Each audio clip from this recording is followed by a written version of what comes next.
Assalamualaikum warahmatullahi wabarakatuh. Sebelumnya, perkenalkan kita dari kelompok 7 RPL akan bahas tentang SDLC, RAT, dan Agil.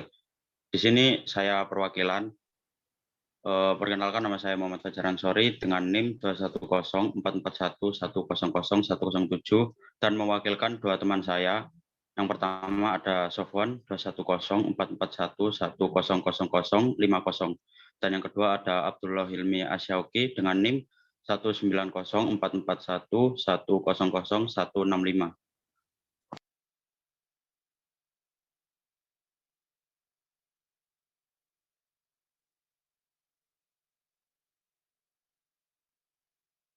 Kemudian selanjutnya saya Ahmad Tegar Nasrullah dengan NIM 2104411000097.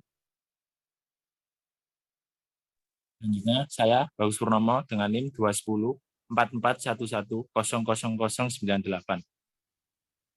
Selanjutnya saya Sevin Jasandika dengan NIM 2104411000105. Di sini saya akan menjelaskan tentang System Development Life Cycle atau SDLC. System Development Life Cycle SDLC merupakan metodologi klasik yang digunakan mengembangkan, memelihara, dan menggunakan sistem informasi. Metode ini menggunakan pendekatan sistem yang disebut pendekatan air terjun atau waterfall approach yang menggunakan beberapa tahapan mengembangkan sistem. Tahapan dalam SDLC.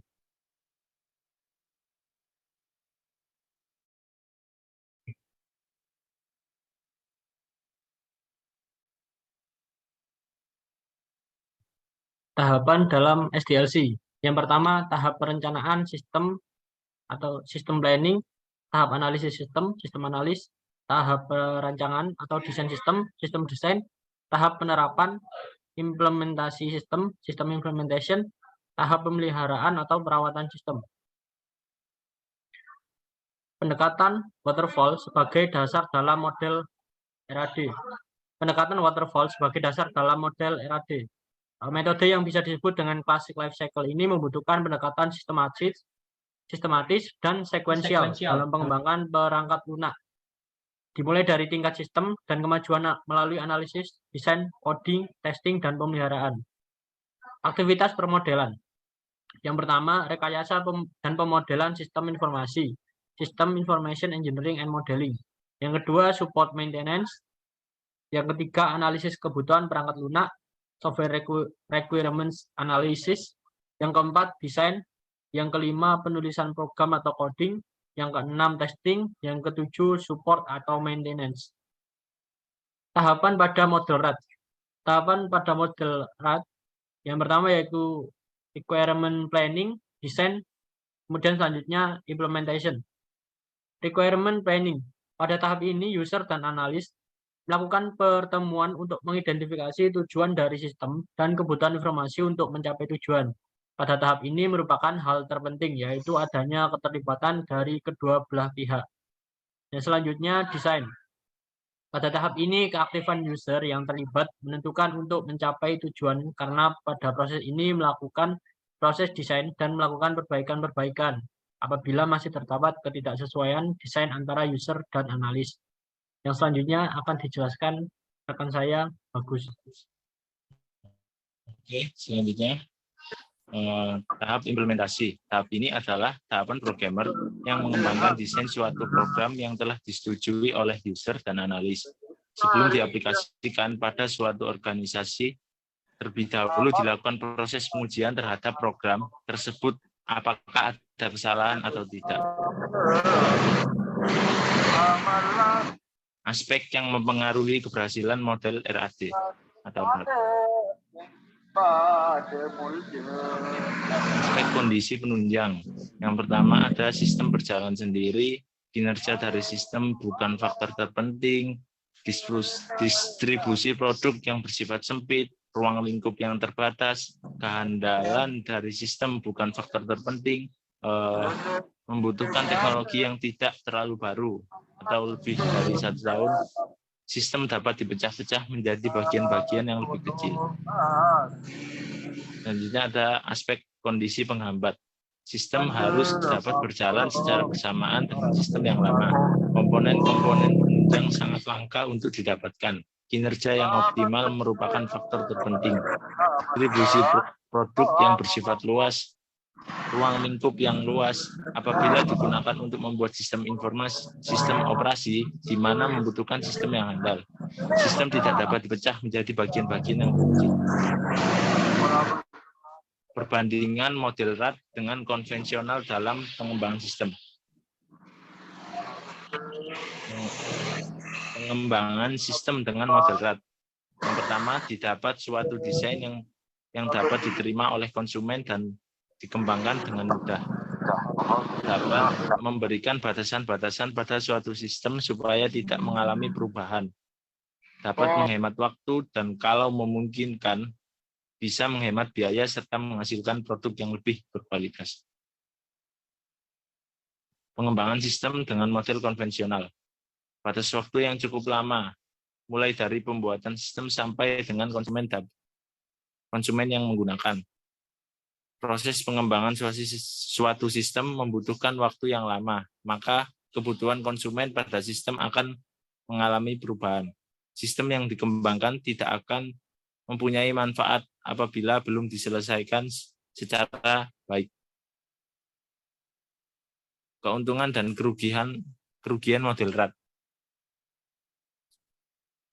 Keuntungan yaitu membeli sistem yang baru lebih memungkinkan, menghemat biaya dibanding mengembangkan sendiri.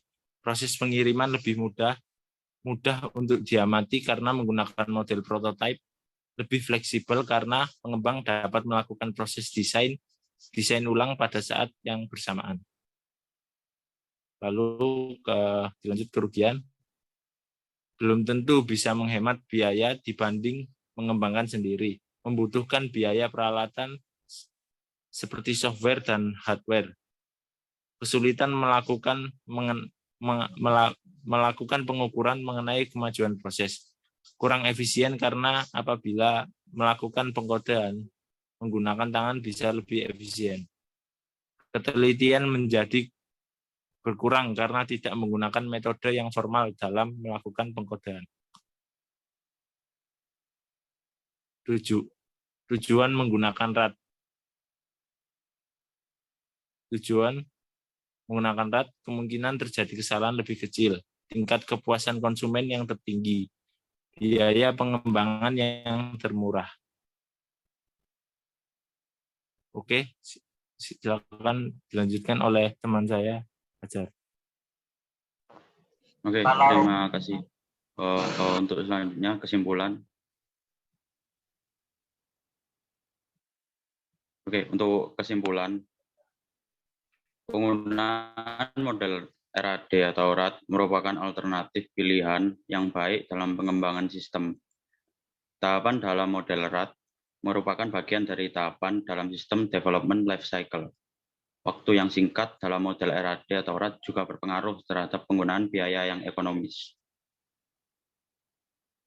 Untuk slide selanjutnya, Agile Development Method dalam pengembangan sistem informasi pengajuan kredit berbasis web. Agile merupakan metode pengembangan inkremental yang fokus pada perkembangan yang cepat, perangkat lunak yang dirilis bertahap, mengurangi overhead proses, dan menghasilkan kode berkualitas tinggi dan pada proses perkembangannya melibatkan pelanggan secara langsung. Agile Software Development Method. Agile Software Development Method dengan menggunakan model Scrum, adapun tahapan-tahapan Scrum yang dilakukan sebagai berikut. Yang pertama, backlog menyusun rincian prioritas pada fitur-fitur yang akan dibangun pada sistem informasi pengajuan kredit yang akan dibangun. Isi pada fitur-fitur dan dapat ditambahkan setiap saat. Kedua, sprint menyusun kegiatan yang akan dilakukan untuk memenuhi kebutuhan yang ditetapkan dalam backlog dengan durasi realisasi selama 30 hari kerja. Ketiga, Scrum Meeting menyelenggarakan rapat dengan tim yang telah ditunjuk untuk membahas kemajuan kegiatan pengembangan sistem informasi pengajuan kredit. Keempat, Demos menunjukkan fitur-fitur software yang telah dihasilkan untuk dievaluasi oleh pengguna sesuai dengan waktu yang telah ditentukan. Nah, selanjutnya hasil dan pembahasan penelitian jurnal. Analisa sistem berjalan. Proses pengajuan kredit diawali ketika nasabah datang atau menelepon ke bank untuk menanyakan terkait informasi mengenai pengajuan kredit. Kemudian nasabah datang ke bank dengan membawa persyaratan berupa kartu tanda penduduk KTP, kartu keluarga KK, surat keterangan usaha SKU, dan surat nikah bagi nasabah yang sudah menikah.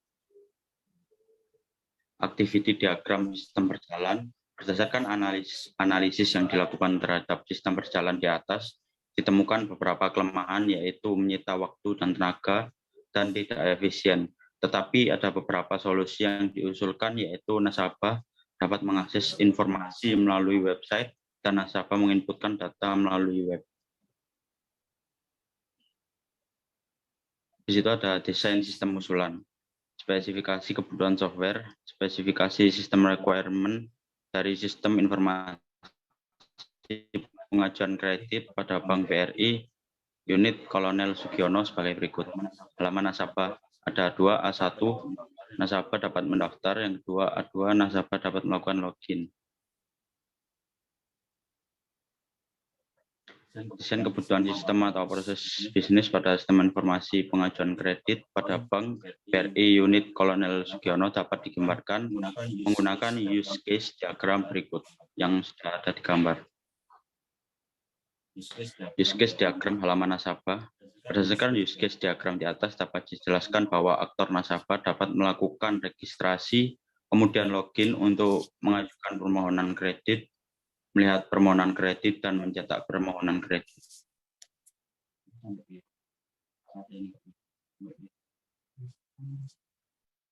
Oke, untuk selanjutnya akan diserahkan kepada teman saya.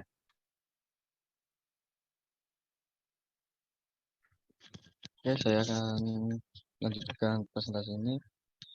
Jadi selanjutnya yaitu use case diagram halaman kepala unit. Berdasarkan use case diagram di atas, dijelaskan bahwa aktor kepala unit harus melakukan login untuk dapat mengolah permohonan kredit, mengelola akun, dan melihat informasi atau laporan pengajuan kredit. Seperti gambar use case di bawah ini. Next. Selanjutnya, activity diagram mengajukan kredit halaman nasabah. Di gambar ini, jelaskan bagaimana cara mengajukan kredit untuk nasabah. Next.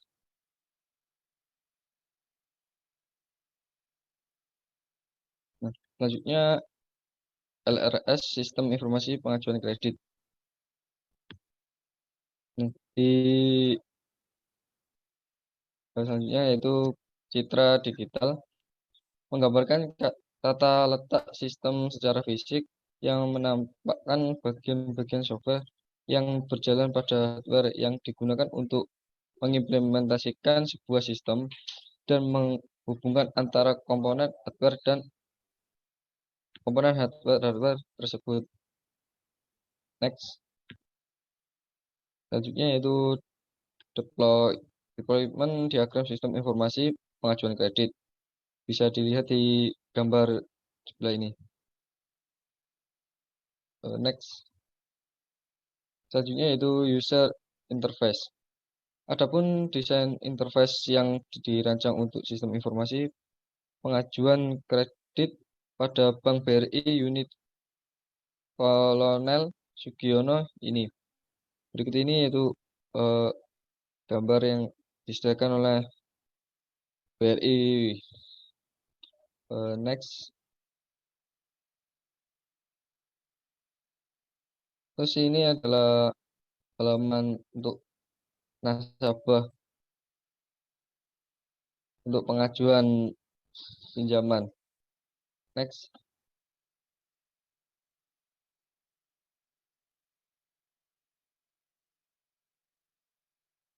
Selanjutnya akan dilanjutkan oleh teman saya. Jadi selanjutnya kesimpulan berdasarkan penelitian yang dilakukan dapat ditarik kesimpulan sebagai berikut. Penerapan Angle Development Method, khususnya model Scrum, dapat keseimbangan. Sistem mengajukan kredit berbasis web pada Bank BRI atau unit pendanaan Signoropat, menghasilkan sistem informasi berkualitas dalam waktu yang singkat.